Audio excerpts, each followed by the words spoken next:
On deck next, we have Adam Rosa. Adam, as a founder of Collabo Planning and Design, Adam Rosa has 20 years of experience in creating implementable plans focused on placemaking and improving existing neighborhoods.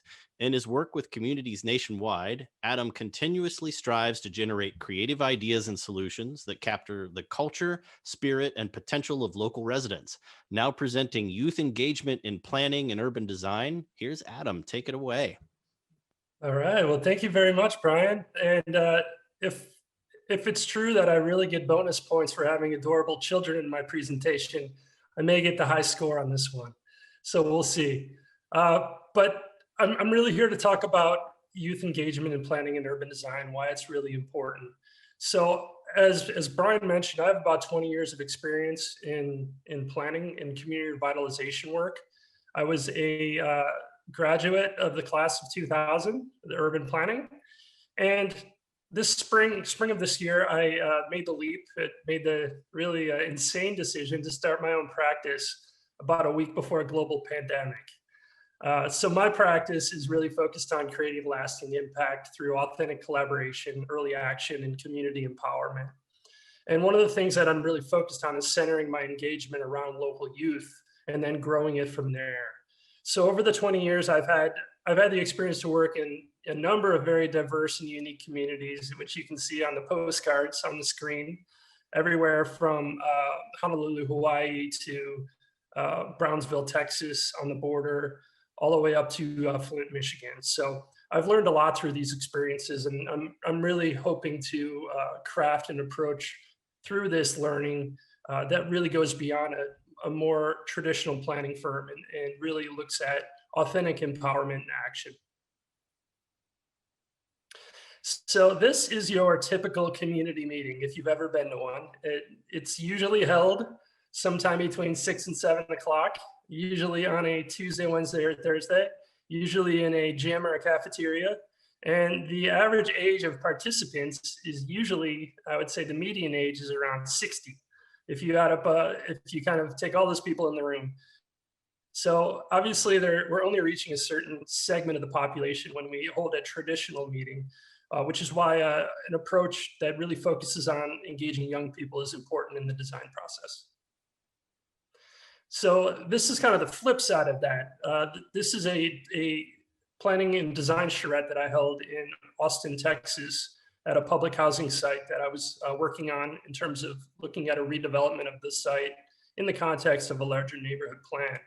And we spent an entire half day with the kids that lived at Rosewood Courts and did a lot of listening and learning with them, but really focused on how do we take one piece of this project, something that really matters to them, which would be a new park, playground, or open space on the site, and work with them to help design it and get all of their ideas that we could then feed into the overall plan. So as I mentioned, it does start with listening and learning. This was in Huntington, West Virginia, about a year ago. I met with a bunch of kids from the local middle school, and we talked about really how do you get to school? Do you feel comfortable walking from your neighborhood and from your house to school? And what are some of the things you see along the way? So sometimes it's hard for anybody to get their head around a big visioning project at the scale of a neighborhood or a city, but most people can tell you what's happening in or around the school or in or around their home or somewhere they go. So this was kind of a critical step to learn more about how do we make the area around their school safer, more attractive, more welcoming for kids. This is a group of kids I worked with in Flint, Michigan, on the south side of Flint, through a HUD Choice Neighborhoods planning grant, where we were looking at really revitalizing a distressed public housing site in the center of a larger neighborhood improvement effort. And why it's so important is that children living in distressed communities really, they inherit and they live with the results of planning decisions that are made for their communities, but their voices are rarely heard during the process of making those decisions. So we spent a whole after school period with the kids talking about what are some of the opportunities in their neighborhood, what are some of the things that they want to see. And this is an example of designing meetings around kids and around families. So this was our community kickoff meeting in Grand Rapids, Michigan, for a large corridor neighborhood plan in a very diverse part of Grand Rapids on the south side of town. And instead of holding one of those gym meetings where you only have a certain amount of people coming to it, we had kind of a party in the park where we set up stations around different topic areas like housing, transportation, and parks and open space. And then we designed activities at each station that could be fun for kids and families to engage in. So you can see the girls in the foreground are writing about things that they love in their park. The kids right behind them are at the housing and development station putting together a Jenga game. And then the kids behind them are playing a bingo game. So that's really what it's about, is how do you make it fun and engaging. So, and also thinking about how to incorporate community art into the projects. And this was at a public housing site in Tulsa, Oklahoma, where we decided to do a project called Ribbons for Change, where we had everybody in the community, including young people, write down things that they would like to see changed, both in their physical environment, but also in their lives. And then we took all of the ribbons and we kind of we created an art installation that was very visible from the outside of the site. This was a little bit later on in Tulsa, when we had gotten to the point where we were creating a final concept plan for the mixed income, mixed use redevelopment of the property. So again, we designed our meeting around a trick-or-treating event. So people could go around different stations. You can see the bowl of candy there. That helps bring kids to your station, obviously. But using tools like Monopoly pieces and little model pieces that people can move around, especially kids, they can understand what they're looking at.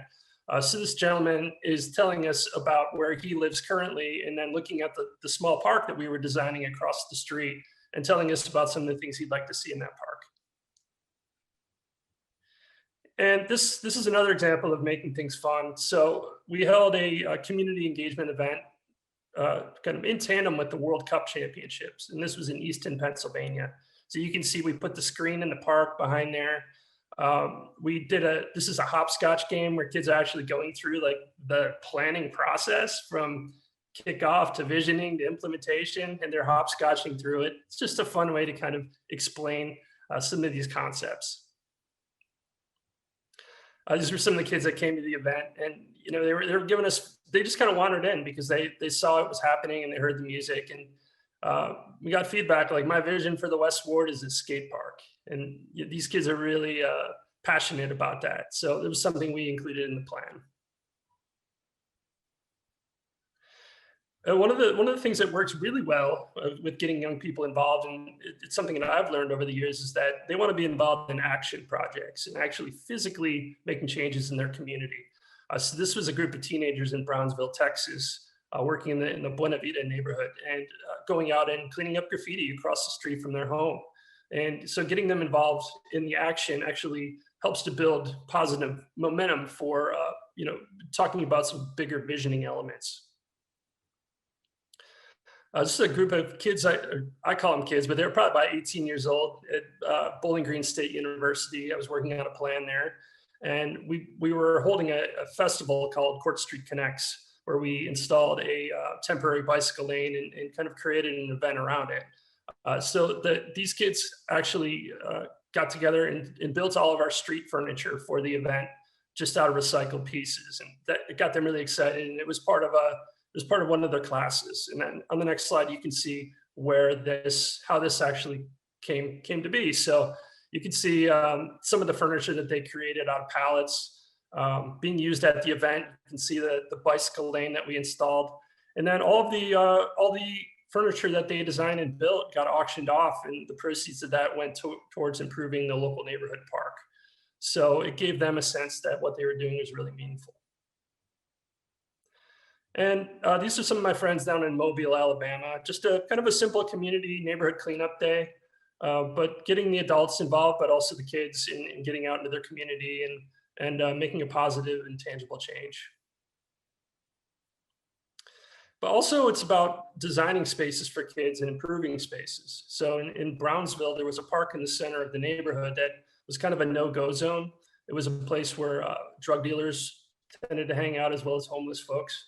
And so one of the goals of our plan was how to activate that park and make it a place that would be safe and welcoming for kids. So we did that through a number of smaller measures, including installing a little free library, free Wi-Fi in the park, a drinking fountain. It gets really hot in Brownsville, as you can imagine. And then holding a series of events every month in the park that kind of brought people in and made them feel welcome there.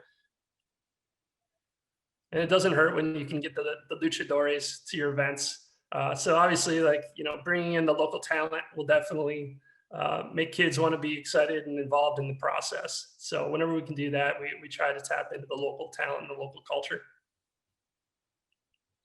And also working with partners on smaller activities. So this was in Flint at the public housing site, working with the local police department on a bicycle repair day and also a bike giveaway day. So the kids were able to come over, and the cops were helping them fix up their bikes and passing out helmets and all of that kind of stuff. And that helps to break down the barriers in a lot of underserved communities when you can actually have the partners being involved in the youth engagement through the process.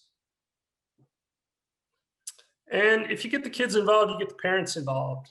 So this was again, down in Brownsville. We had several different logo options for the plan. And this was our first big community event. And the kids are helping to decide what logo they like best. And, obviously the little girl's pointing this one. And then, so this brings over her mom and her aunts and everyone else to check it out and see what's going on. So it's a good way to kind of get the whole family involved if you can get young people involved. And this is another example of that in Harrisburg, Pennsylvania. We were at a stocking stuffer event this last Christmas season. So instead of having our own meeting in a gym, we tapped into an event that was already happening in the community. And this is one of my favorite residents that I got to meet there. He's a street poet that publishes his own work. And these are his kids. So they came over and they were doing the activity, and it got him interested. And he was giving us a lot of critical feedback about his neighborhood. And last but not least, I think it's really about building the next generation of leadership through engagement. So this was in Providence, Rhode Island, where we had the opportunity to bring on a couple really youth ambassadors through the process and help to train them and help to get them comfortable with actually facilitating meetings with their neighbors, learning skills related to planning and design, and really starting to establish that next generation. Because it's so important that the planning and design process, well, it really brings a unique perspective to the opportunities and challenges of the neighborhood from the lens of youth and from the lens of youth engagement. And doing this also exposes young people to skill sets of planning and design and makes them want to be the next generation of DAAP students. So with that, I just want to say thank you to DAAPX and everybody who was able to tune in here today. And it's really been a pleasure.